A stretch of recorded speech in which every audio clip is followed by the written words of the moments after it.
No vídeo de hoje eu separei 5 carros usados por até R$50 mil para você considerar comprar atualmente. São carros que oferecem bom custo-benefício dentro da sua proposta e realmente vale a pena se você busca uma opção um pouco mais interessante. Meu nome é Luciano e eu apresento o canal Carros.com. Mas antes de começar o vídeo, vou pedir para quem não é inscrito se inscrever e deixar o like. Então, bora para o vídeo. O Peugeot 208 da antiga geração carregou o título do carro mais econômico do Brasil por muito tempo. Hoje em dia ele perde para alguns carros, mas ainda é excelente e com certeza é uma opção muito melhor do que um Kwid ou um Mob 0 km, e até mesmo no mercado de usados. Ainda não é um carro muito barato, principalmente por já ter alguns anos aí, mas considerando a economia, vale a pena. Você vai encontrar ele por uma média entre R$44 e R$52 mil, dependendo da versão e do ano. E vale lembrar que ele tem 3 versões, Active, Active Pack e Allure. E com a motorização 1.2, a versão Allure é a topo de linha e também a mais interessante, a versão mais completa que você pode levar com essa motorização. E esse carro, na versão Allure, tem até mesmo um teto solar panorâmico, que é um carro de entrada, compacto e com esse teto solar belíssimo. Eu acredito que na categoria nenhuma outra opção entrega esse item. Então o interessante é você pegar essa versão Allure, que você não vai sentir falta de equipamentos, pois a lista é bem extensa e eu considero um excelente custo-benefício na categoria. Ao contrário do seu irmão, o C3, que já foi considerado um dos carros mais problemáticos em algumas versões, o 208 é muito confiável. Embora a sua manutenção não seja tão barata quanto o de seus concorrentes, ele é um carro muito confiável. Ele usa um motor 1.2 PureTech de 3 cilindros, que é flex e gera 90 cavalos com álcool e 84 cavalos com gasolina a 5.750 RPM. Ele tem 13 kg de torque com álcool e 12,2 kg de torque com gasolina a 2.750 RPM. O peso dele é de apenas 1.073 kg e em conjunto com um câmbio manual de 5 marchas, ele faz 0 a 100 km por hora em 12,8 segundos e atinge uma velocidade máxima de 177 km por hora. E o desempenho dele para usar no dia a dia é realmente muito bom. E se você considerar que é um motor 1.2 apenas, ele tem até uma boa potência, são 90 cavalos. Normalmente você encontra mais ou menos essa potência em carros 1.4. E o consumo dele é o que mais surpreende, com certeza é o melhor carro para quem precisa de um carro mais econômico para usar no dia a dia. Dentro da cidade ele faz uma média com álcool de 10,9 km por litro e com gasolina 15,1 km por litro.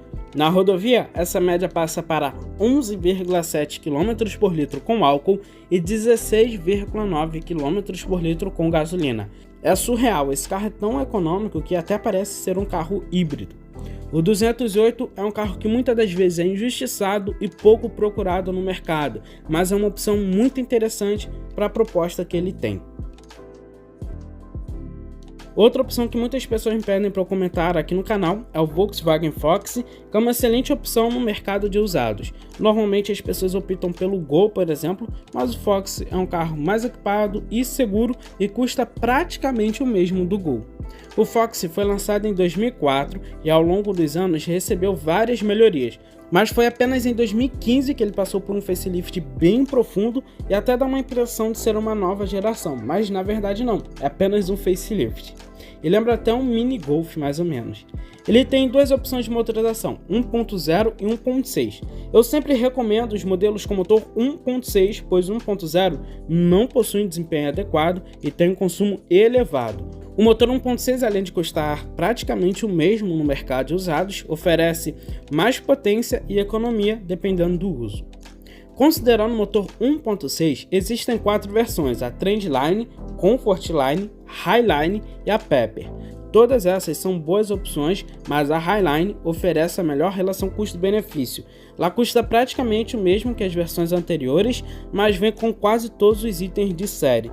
Entre os concorrentes, o Foxy era o mais bem equipado, com itens bem interessantes como os freios ABS, os airbags frontais, sensores de estacionamento dianteiro e traseiro, vidros, travas e retrovisores elétricos, CD player com conexão USB e Bluetooth. Além desses equipamentos de série, ele também tinha alguns opcionais como controle de estabilidade de tração, assistente de partidas e rampas, bancos em couro, piloto automático, retrovisor interno fotocrômico, faróis e limpadores de estacionamento automático, multimídia como GPS e até mesmo teto solar. Então, interessante é sempre garimpar bem no mercado de usados para você achar essa versão com praticamente todos os itens de série num preço mais interessante. O problema mesmo é que dependendo você vai ter que ficar procurando um pouco mais para você achar essa versão mais equipada. Infelizmente, por isso eu sempre falo que prefiro os carros com pacotes fechados nas versões, sem nenhum opcional. E falando no espaço interno, apesar de ser um carro pequeno, o espaço do Fox é muito bem aproveitado. Não é o ponto forte dele, mas 4 passageiros adultos se acomodam bem. O entre-eixos dele é de 2,46 metros. O porta-malas, por outro lado, é pequeno, com uma capacidade de 270 litros, infelizmente.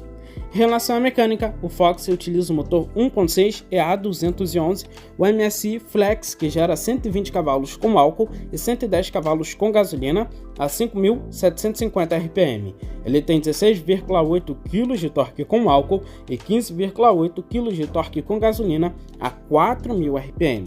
Existem duas opções de câmbio, um automatizado chamado iMotion, bem conhecido, e particularmente eu não recomendo esse câmbio, pois ele não funciona muito bem e apresenta alguns problemas crônicos. A opção melhor é a manual. Além disso, possui 6 marchas, o que ajuda na economia. O Fox faz de 0 a 100 km por hora em 9,8 segundos e atinge uma velocidade máxima de 189 km por hora. Em relação ao consumo, dentro da cidade ele faz uma média de 7,4 km por litro com álcool e 10,4 km por litro com gasolina. Na rodovia, essa média passa para 8,2 km por litro com álcool e 11,8 km por litro com gasolina. O Volkswagen Fox Highline 2015 tem preço médio entre R$ 48 e R$ 55 mil.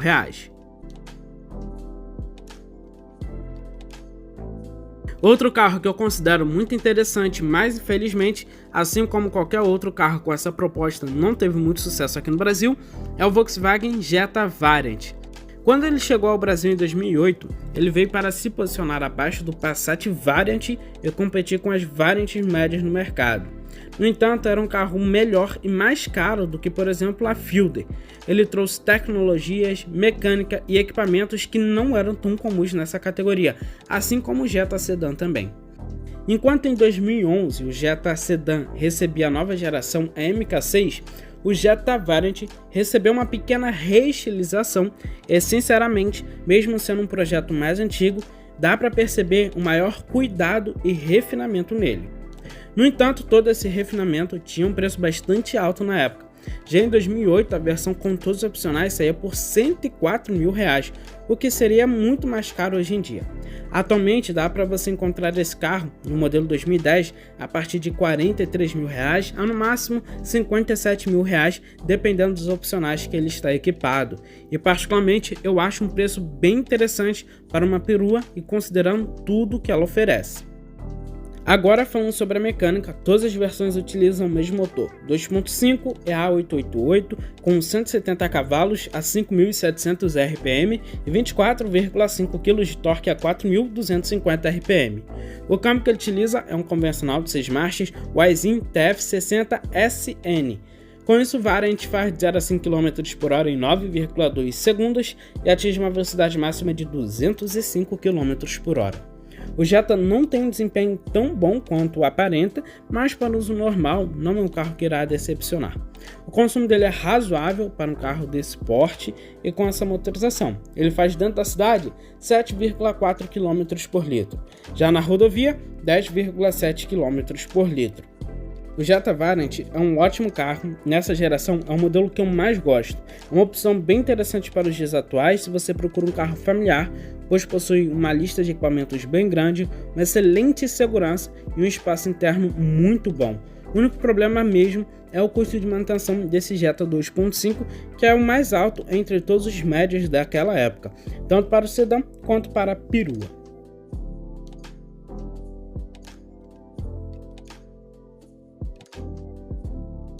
Outra opção que eu considero bastante interessante no mercado de usados é o Hyundai Azera V6, de primeira geração.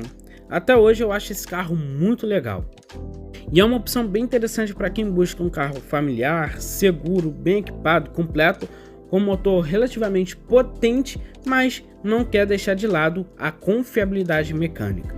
E olhando os outros concorrentes que você encontra no mercado, eu acho o Azira uma opção muito mais fácil de você encontrar em bom estado. Se você pegar um Fusion, por exemplo, você vai ver que é quase impossível achar um Fusion V6 em bom estado de conservação hoje em dia. Já a Azira você acaba encontrando com maior facilidade. E também vale lembrar que o Azira dessa geração tem o menor custo de manutenção da categoria. O Azira possui apenas uma versão, a GLS, que já é bem equipada desde o modelo de entrada. Alguns opcionais que diferenciam a versão de entrada ou catálogo de entrada para o de topo é o sistema de som premium da JBL, o teto solar, memória para o banco do motorista, cortina elétrica traseira, os faróis de xenon e alguns outros equipamentos. Particularmente, eu optaria pela versão de topo, já que é a mais legal. O espaço interno dele também é muito bom e ele tem um porta-malas de 469 litros. Poderia ser um pouco maior, porém é ok. A mecânica do Azira foi utilizada por muitos outros carros também, como Cadenza, o Azira de segunda geração, Santa Fé e até o Sorrento. A diferença está principalmente na litragem, mas todos esses carros compartilham o mesmo motor, o Lambda. Isso ajuda a reduzir os custos de manutenção, já que o motor vai se tornando mais popular ao passar dos anos. O Azira possui um motor V6 de 3.3 litros que desenvolve 265 cavalos a 6.000 RPM e 31 kg de torque a 3.500 RPM. O câmbio que ele utiliza é um convencional automático de 6 marchas com opções de trocas manuais. Ele faz de 0 a 100 km por hora em 8,4 segundos e atinge uma velocidade máxima de 231 km por hora. O consumo do Azira é consideravelmente bom. Ele faz cerca de 7,5 km por litro dentro da cidade e uma média de 11,1 km por litro na rodovia. O Hyundai Azira 2011 tem preço médio entre 40 e 45 mil reais. Os modelos de 2008, que possuem algumas diferenças, não tem o facelift, vocês vão encontrar a partir dos 35 mil reais e também é uma opção a se considerar. A primeira geração do Jeep Compass chegou aqui no Brasil em 2012. Talvez devido à falta de marketing, esse carro não teve muito sucesso, sendo até hoje em dia um carro desconhecido. Infelizmente, essa geração não oferece a opção de motorização a diesel, e ele possui apenas uma versão, a Sport, que inclui todos os equipamentos de série. E o Jeep Compass possui muitos equipamentos de segurança e é uma lista bem grande. Ele tem equipamentos de segurança e de conforto que se destacam até hoje em dia. Ele tem os airbags frontais, laterais de cortina, o controle de estabilidade e tração, monitoramento da pressão dos pneus, assistente de partidas em rampas, o ar-condicionado automático de apenas uma zona, faróis e limpadores com acionamento automático, piloto automático, o teto solar, bancos em couro, sistema de som com conexão USB e Bluetooth, além de muitos outros equipamentos. É um carro muito legal. E outro destaque dele é o espaço interno. Ele tem um entre-eixos de 2,63 metros, não é um dos maiores, mas é ok. E a largura dele é de 1,81 metros. Ele acomoda muito bem todos os 5 ocupantes. O que decepciona por aqui é o pequeno porta-malas de 328 litros. Agora, partindo para a mecânica, ele é equipado com motor 2.0 que gera 156 cavalos a 6.300 RPM e 19,4 kg de torque a 5.100 RPM. O câmbio que ele utiliza é a CVT com simulação de 6 marchas. Ele faz de 0 a 100 km por hora em 12,2 segundos e atinge uma velocidade máxima de 178 km por hora. Ele não apresenta um desempenho tão bom devido ao peso que ele tem de 1.500 kg. Então acaba faltando potência em algumas situações. Em relação ao consumo, ele faz uma média dentro da cidade de 7,6 km por litro, na rodovia 8,9 km por litro. Se esse carro tivesse uma motorização a diesel, seria até bem mais interessante, porém custaria também muito mais caro. Atualmente, esse Compass de primeira geração você encontra no mercado de usados entre 50 e 60 mil reais. Particularmente, eu acho uma boa opção. Bom, esse foi o vídeo de hoje. Deixe nos comentários quais dessas opções vocês levariam para casa. Forte abraço, valeu e fui!